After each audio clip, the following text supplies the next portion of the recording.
Welcome back to the University of Southern California Institute of Armenian Studies. Welcome back to this series, After War, Before Peace. This is where we try to disaggregate the many problems, complexities, circumstances, conditions, factors that are a part of this complex conflict to try to better understand the path that truly ends the violence and puts the region on a path to sustainable coexistence. There are many complexities, and most of them involve players far beyond the parties themselves. The engagement of the regional powers, the structures of the international community are just some of the challenges. And today, together with Emil Sanamyan, who is my colleague here in this series, as well as at the USC Institute of Armenian Studies. He's the editor of the Focus on Karabakh platform. So together with Emil today, what we're going to try to do is understand international law and try to better understand the specific situation of prisoners of war from the Armenian side, because that's what we have access to now, that's the information we have access to, and to try to better understand what can be done first, and then what is being done. Emil, welcome back. Thank you for having me. Always, couldn't do this without you. And so our first guest today on international law, on the limitations, is Professor David Glazier, who teaches law at Loyola Marymount University here in Southern California. He teaches international law, foreign relations law, and the law of war. And not only is that exactly what we are trying to understand here, but in addition, before law school, David was a U.S. Navy surface warfare officer, commanding guided missile frigates, and participating in UN sanctions enforcement against Yugoslavia and Haiti. And so Professor Glazier comes to us with a complex background, all of which fits perfectly, except for the Navy part. There aren't any boats here yet in this conflict. Professor Glazier, David, welcome. Thank you. So one thing we've learned in trying to understand this conflict is that nothing is simple and nothing is obvious. And so we're going to talk about the law of war. In that case, let's please start by trying to define war. What is war? In the classic sense, war is an armed conflict between two or more countries. And traditionally, there were specific formal requirements. For example, states were actually expected to issue declarations of war before launching hostilities. Since the United Nations Charter in 1945, however, barred states from the discretionary use of force as a matter of policy and limited the right to use force to self-defense, the term war has sort of fallen into disuse as a legal matter, and most situations today would be defined as armed conflicts rather than war. So in this case, because the conflict includes two state entities and a not recognized entity, how is this conflict defined legally? Because then I'm going to ask you next, how does this, then where are the competencies for dealing with this sort of situation? Well, this is really one of the real complexities that you referred to in your introductory remarks, because the international law that governs armed conflict is bifurcated into two major subdivisions. There's a large body of law that governs what we call international armed conflict, conflicts between states. And there is a much lesser set of regulations that governs what we know as a non-international armed conflict, a conflict taking place between one state and some sort of rebel movement or dissident armed forces within its territory. And so the conflict between Azerbaijan and Armenia is definitely an international armed conflict. But Azerbaijan has a very strong legal claim to argue that Karabakh is part of its territory, and that therefore there is a separate parallel conflict between Azerbaijan and Karabakh, in which it doesn't have to apply the full set of rules that apply to international armed conflict, but only the lesser set applicable to non-international conflict. So I'm going to ask a question about sovereignty and then ask Emil to jump in. So given that by the international understanding, Azerbaijan's claims of sovereignty over Karabakh, then how do the people of Karabakh, who are the subject of the violence that was unleashed over 44 days and that in many ways continues now past that ceasefire document, where is their recourse? How do they chart a path to security and nonviolence?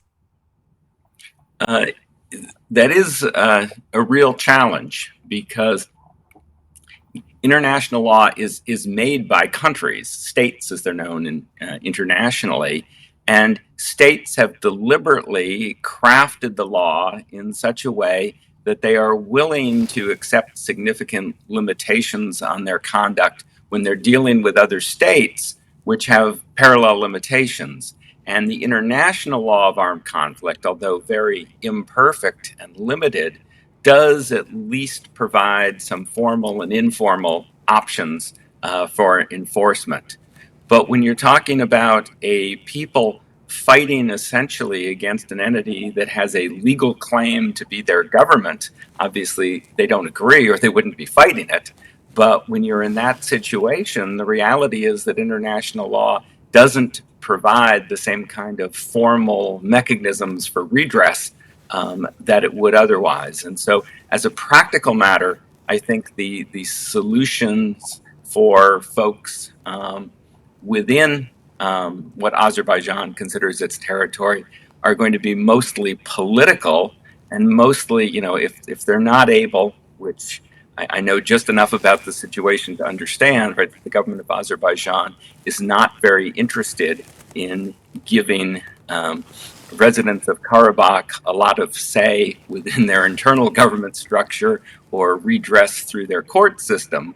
So as a practical matter, I think they're pretty much limited to external appeals to try to get outside entities to take up their cause, either through any available legal mechanisms or simply through political pressures.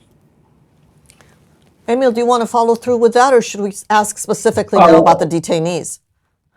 Well, let me just make one point, or maybe a couple of points, regarding how Azerbaijan considers this conflict.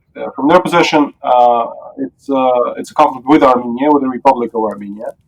Republic of Armenia is present on the ground in Karabakh, and the Republic of Armenia itself has recognized that fact, that its armed forces are on the ground, that its citizens are on the ground. Essentially, population of Nagorno-Karabakh are citizens of Armenia. They carry Armenian passports. Most of them only carry Armenian passports. So that situation is actually a fairly straightforward situation. It is an interstate situation. There is also a peculiarity that Armenia does not formally recognize that area as part of the Republic of Armenia. However, it does recognize that its armed forces on the ground, that its citizens are on the ground. So any kind of capture of Armenian citizens would fall under interstate situation between Armenia and Azerbaijan. On the practical level, there has been, in the last 2 months, some differentiation from Azerbaijani side. They've taken some hostages among the civilian population of Karabakh. Some of them were killed, some of them were returned without an exchange. However, with the Armenian military servicemen, that primarily they were from Armenia, they're now being treated as terrorists. At least that was the declaration made by the Aliyev a couple of months ago. So in this context, David Glazier, within international law, how are these detainees perceived? And is there a difference between those who are Armenian nationals from the Republic of Armenia and those that are from the unrecognized Republic of Karabakh that Azerbaijan considers within its sovereignty? I think very definitely. So any of the Armenian nationals that were sent into the territory of Azerbaijan by the Armenian government should qualify for formal protections under one of the Geneva Conventions of 1949. And they're very powerful in that they have been essentially universally ratified. In other words, every country in the United Nations has joined those conventions. Both Armenia and Azerbaijan are, in fact, parties to them and bound by them formally as treaty law. There were 4 conventions agreed to in 1949. The 3rd convention addresses prisoners of war, and the 4th convention addresses civilians. Most Armenians, certainly anyone who was part of the actual Armenian military, but also potentially people who were in police forces or militias operating as adjuncts to the Armenian military, would qualify for formal prisoner of war status. And the treaty is very, very clear that prisoners of war have to be released at the end of active hostilities. And the truce or ceasefire agreement, which was intended to remain in force for 5 full years, should definitely be considered to end the active hostilities and therefore mandate essentially the unconditional release of any of these Armenian nationals. The 4th convention protects, I'm sorry, go ahead. So since that has not happened, that release has not happened, and we will speak in a few minutes with an international law expert from Armenia who has been handling applications on, I imagine, their behalf to the European Court of Human Rights. So we'll get the details, but given the fact on the ground that they have not been released and cessation of hostilities is now 2.5 months old, what is the recourse? And a little while ago, you referred to political processes. Please talk about that, because clearly it isn't Armenia politically leveraging anything on or with Azerbaijan. So what are those processes? Where is their leverage? Well, so the scheme of the Geneva Conventions envisions, of course, that 2 states are at war, and so they're not going to have any diplomatic relations with each other, but calls for each state to identify a neutral state to act as a protecting power, which is supposed to have full access to, for example, their detained prisoners, or if the states don't, for whatever reason, find it convenient to use a country to perform that role, they can use the International Committee of the Red Cross, headquartered in Geneva. But the idea is that this protecting power should be a state that would have at least some influence with each side, and should be able to use diplomatic influence to try to get both sides to comply with the law. In this case, of course, Russia also seems like they would actually have a legal obligation to weigh in, considering that the ceasefire agreement is an international agreement between 3 nation states, Armenia, Azerbaijan, and Russia, and Article 8 commits the sides to an exchange of prisoners of war and hostages. Then Azerbaijan is actually breaching a legal obligation to Russia and not just to Armenia, given the fact that they're all 3 parties to the agreement. And so Russia should have some responsibility as well to try to enforce the agreement, since they're a party to it. Emil, do you want to jump in? I want to ask about timing, and I want to ask about international human rights organizations, but if you want to jump in. Go ahead. No, I think we're on a good course right now. Okay, so in that case, David, what the irony of what you're saying is that, yes, there is law that protects prisoners of war, and yet, if I understand what you're describing as process, today, as the parents and the relatives of these individuals who have not been identified, who have not been returned, as they seek some sort of redress to try to figure out how to secure the safety of their relatives, their loved ones, what you're really saying is this is a months and years long process to try to get any sort of redress. So in that, if I'm right, and in that context, where do human rights organizations fit? Well, the human rights organizations, of course, can play a constructive role in bringing these issues to the attentions of nations. In many respects, the role of a human rights organization practically is naming and shaming, right? Identifying violations of rights and law and trying to call them to public attention in order to generate public pressure on politicians to do the right thing and use diplomatic influence. Problems, of course, are that in years past, decades past, I'm an old guy, we would have expected the United States to be a country that would play a constructive role in something like this. Unfortunately, it was interesting that you mentioned the fact that Azerbaijan is using the terrorist word, because unfortunately, the United States really has compromised its moral standing and its political influence by our shameful violation of these same international laws in dealing with members of Al-Qaeda and the Taliban since 9/11. And so we have both lost the moral high ground, and we also have created a climate in which other countries now feel that they can use the terrorist word, and that gets you sympathy, and that gets you ability to justifies departures from the normal rules of international law. Well, I'm sorry to say we're going to end on that not very hopeful note, but it certainly helps to understand that at the end of the day, yes, humanity has been smart enough to put the structures in place, but again, at the end of the day, we depend on humanity to act humanely in order for any of those structures to work. Professor David Glazier, Loyola Marymount University, thank you very much for joining us. My pleasure.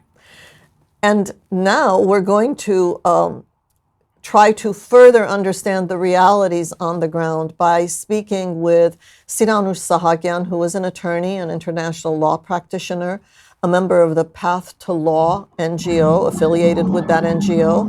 And we are fortunately recording now at a time when she has just submitted an application to the European Court of Human Rights on behalf of those detained, and what we're hoping is that Siranush Sahagyan will help us understand what that really means. Siranush, welcome. Thank you.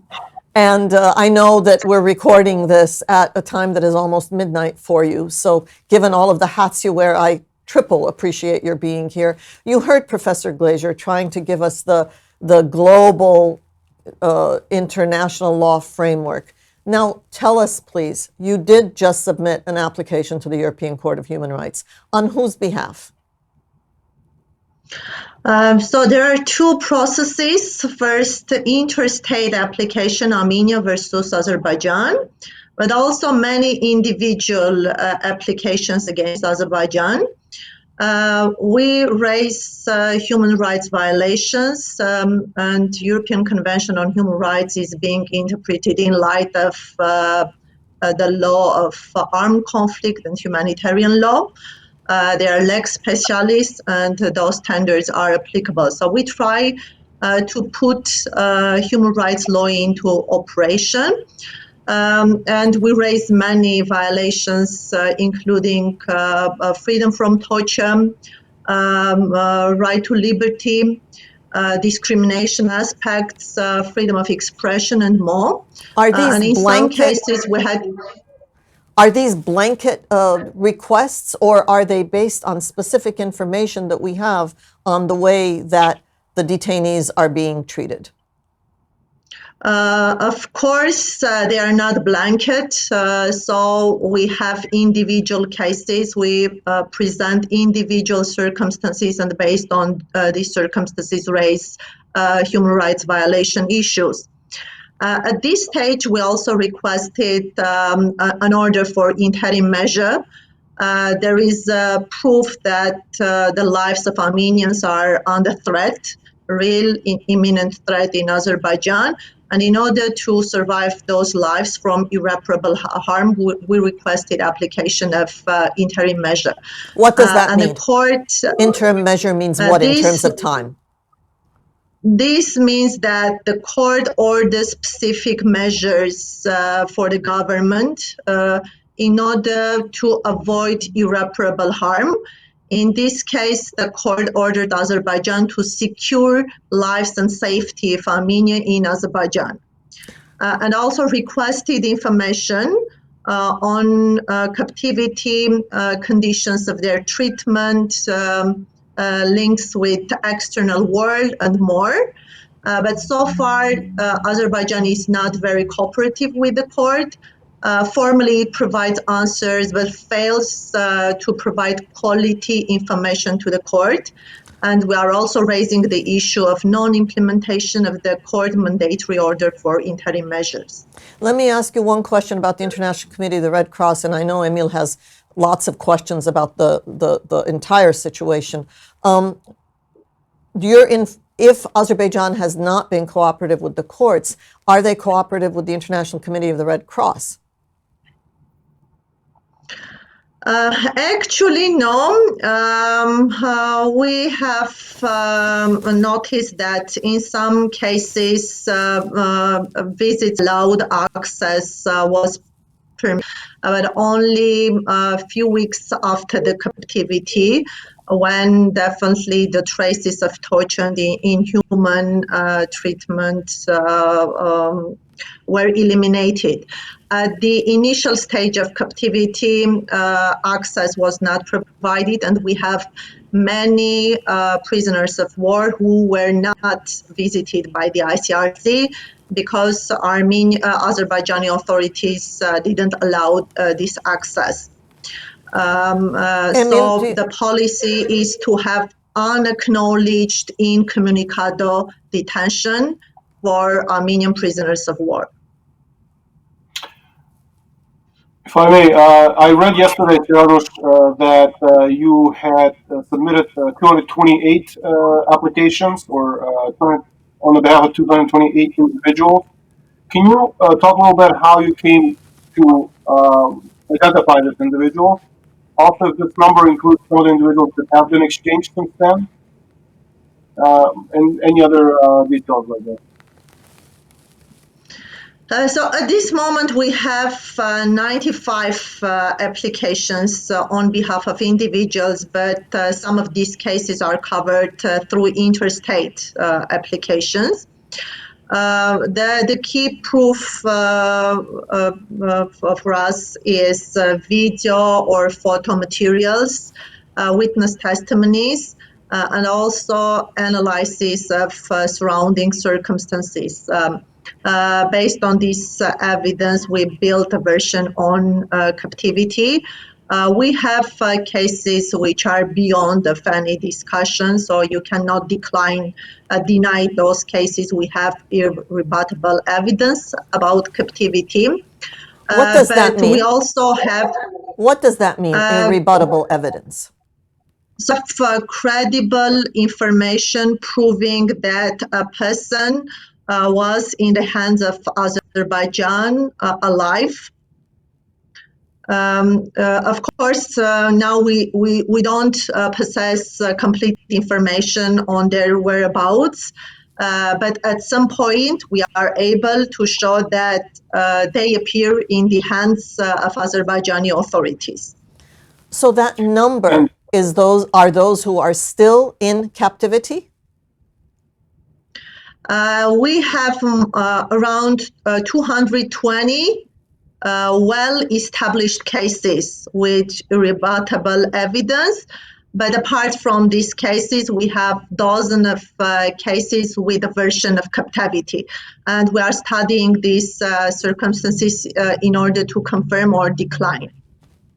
In other words, the 228 are certain, and those are the ones with irrebuttable evidence, and yet there are dozens of more about whom you were seeking evidence to be able to make application. Exactly. And this does not include people who already exchanged, right? These are the ones currently being held? Exactly. The number is about cases of captivity who still remain in Azerbaijan. So returned prisoners of war or other captives are not counted in this number. And are these military combatants or also civilian detainees? We have civilians as well. Does 10% of cases is about civilians. I remember just a week ago or 2 weeks ago, you had the number, I think 150 was it the number at the time, and now it's gone substantially up. So you've been able to find some more evidence, or what? How did the number get revised? These are not new cases because we are investigating. Through this investigation, we were able to prove new cases. Do I understand that the source of information is basically technological, that you're really depending on video and other internet-based information to verify the names and the status of those who are missing if there is not reliable organizational input, if it isn't from the ICRC and if it isn't from the human rights organizations, then how do you come about this information?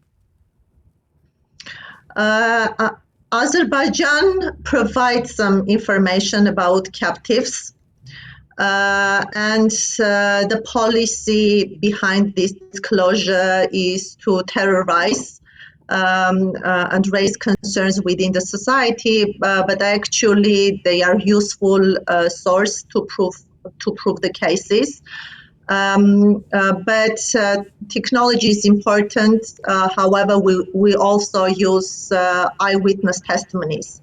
And we study surrounding circumstances. So we receive information from servicemen serving together. From the time of capture. The situation in the battlefield. And based on this information, we are able to prove or decline these cases.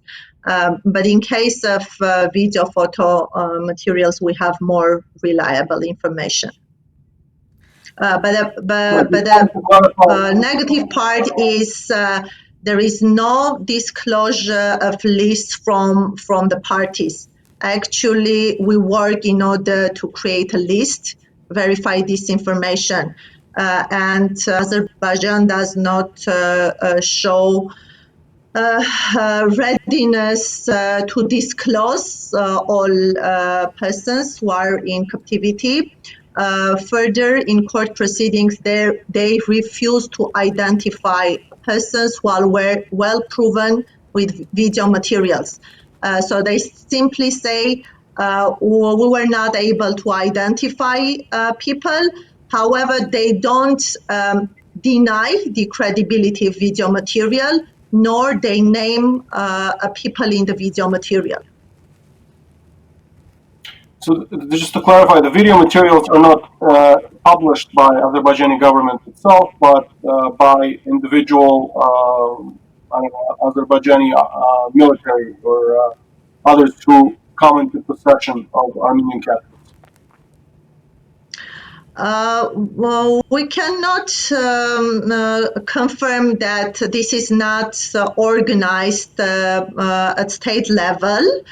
We don't avoid individual actions without the control of state. However, we notice many videos where all captives, they say that Karabakh is Azerbaijan, and this serves to propaganda aims. That's why we also think that some disclosure of evidence is organized or at least controlled by state authorities.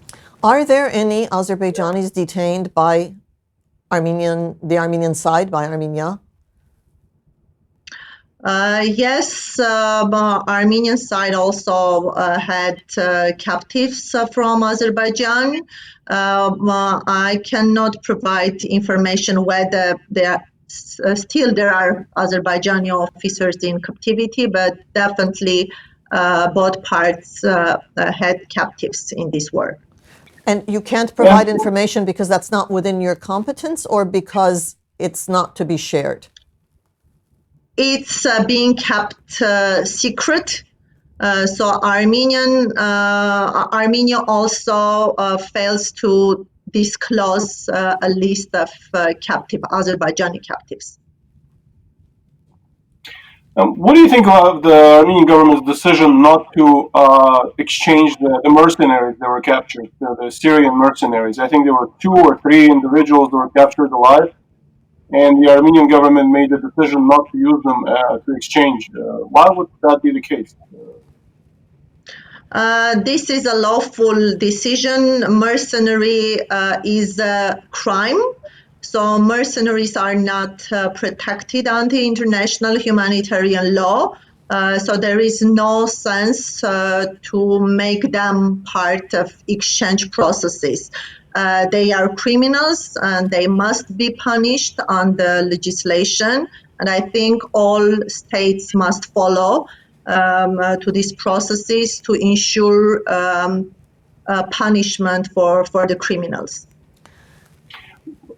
But the pressure is to release the Armenian prisoners, and exchanging, I think, Syrian prisoners for Armenian prisoners seems like a potentially even politically sound step.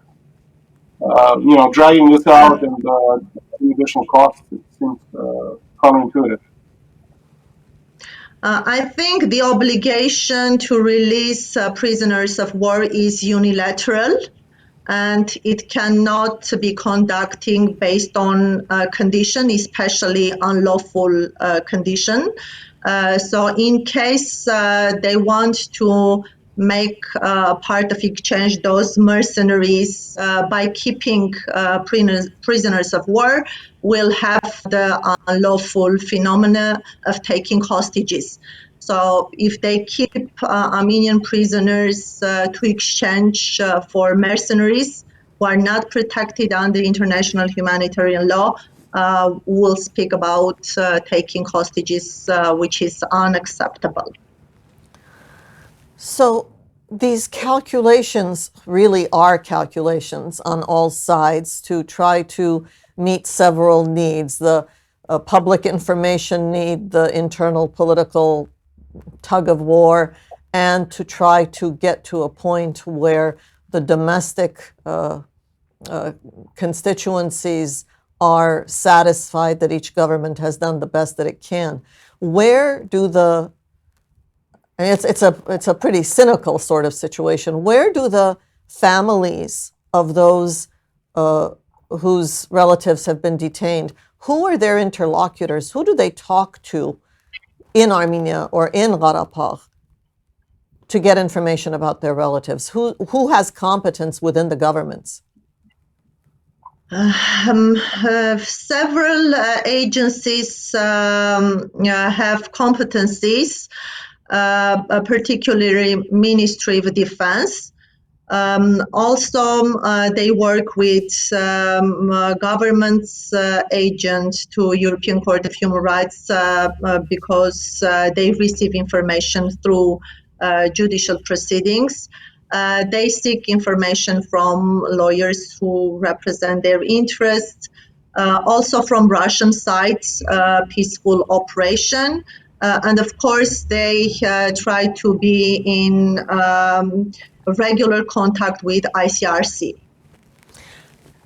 But from agencies, mainly the representation of government before the European Court of Human Rights and the Ministry of Defense remain as key partners. Emil, I have one more question about torture and physical violence, and then to you before we wrap up. Siranush, those who have been returned with visible, obvious, intentional victims of physical abuse, quite obvious and intentional, whether for propaganda purposes or, as you said earlier, to terrorize the public, ears cut off, and other activities. What happens to the rights of those individuals? I can confirm that torture, inhuman treatment, and also retaliation for taking part in the defense of the own is a widespread practice without any exception.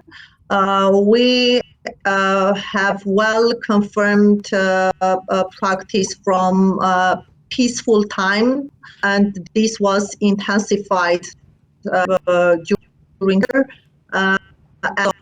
anti-Armenian policy is evident. So definitely, I can confirm that captives, without any exception, were tortured.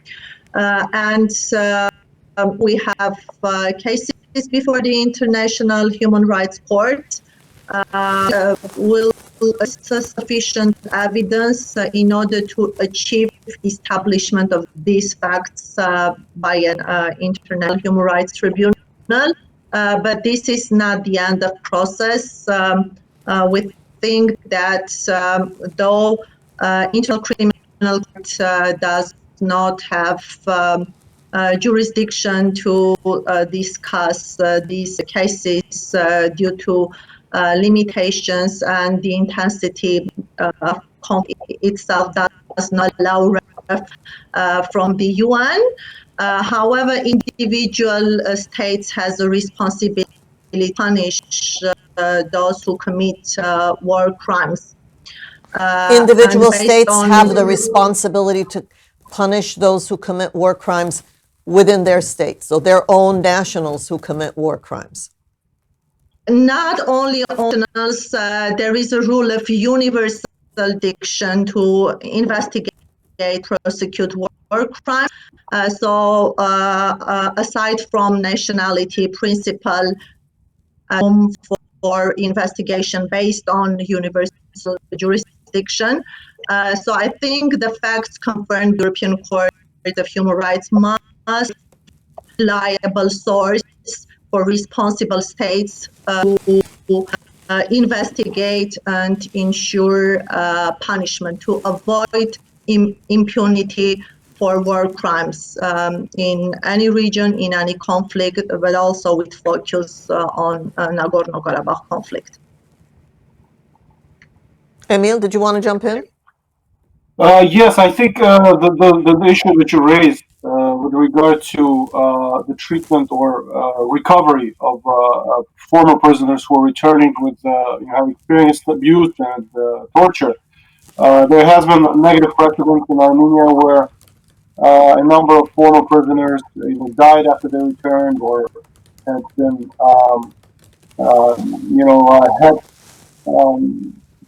had other experiences. I think one was had committed murder after return. So there was any effort to provide psychological support, to provide maybe involving former prisoners of war who had recovered after return, and to be able to make this readjustment possible for the because we have people who have been detained for years before this war that have been exchanged recently, and I don't know what kind of psychological condition they're in. I'm talking about the ones that were captured before this war and were held for many years in Azerbaijan. We had captives before the borderline incidents went, and they were taken as prisoners in peacetime. And they were also returned, part of the exchange process. Methodologically, we enter all returned captives. We receive witness testimonies from them. And also they are subject to medical examination. And through this evidence, we do this fact-finding, prepare reports, not only for human rights courts, but also for international organizations to have these facts under their possession. And in this, yes. Your internet is cutting in and out. I'm going to ask you one more question, and then we may need to come back and do some of this again. But let me just ask you one more question before we make that decision.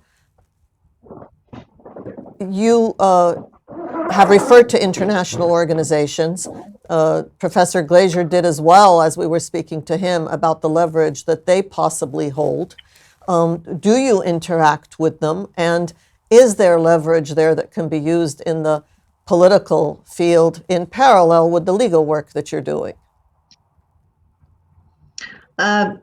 Definitely, they have a role, and we provide information to them, both governmental and non-governmental organization.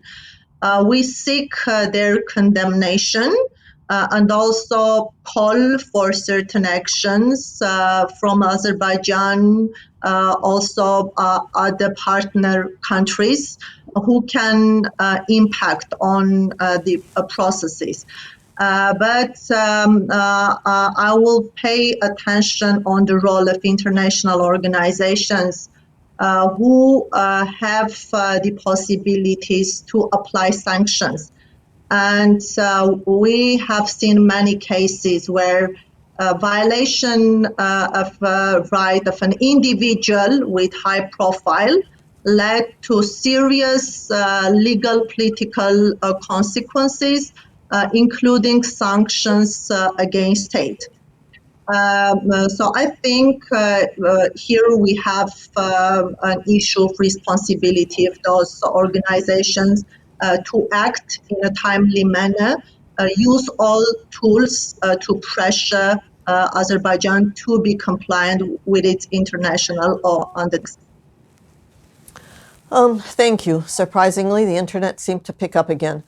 We will definitely speak in future episodes about the possibility of sanctions, about the use of the political platforms and the role of international human rights organizations in doing whatever is necessary to bring justice to those who are now the bearers of the weight of the military conflict that has ostensibly ended. I really want to thank Siranush Sahagyan, you and David Glazier before you, for helping us get a little more confused about this complex situation, and that's just how it is, but at least to understand that it truly is complex and not simply a matter of calling on the world to do justice, because there are structures and institutions and people in place who need to act. I'm going to conclude here and invite our viewers to come back and watch other episodes where we try to tackle the various aspects of this conflict. Thank you, Emil Sanamyan. Thank you, Siranu Sahagyan, and thank you, David Glazier. Thank you to all of you who follow the USC Institute of Armenian Studies. Come back and watch some of the other episodes that tackle more complexities. That's all I've got.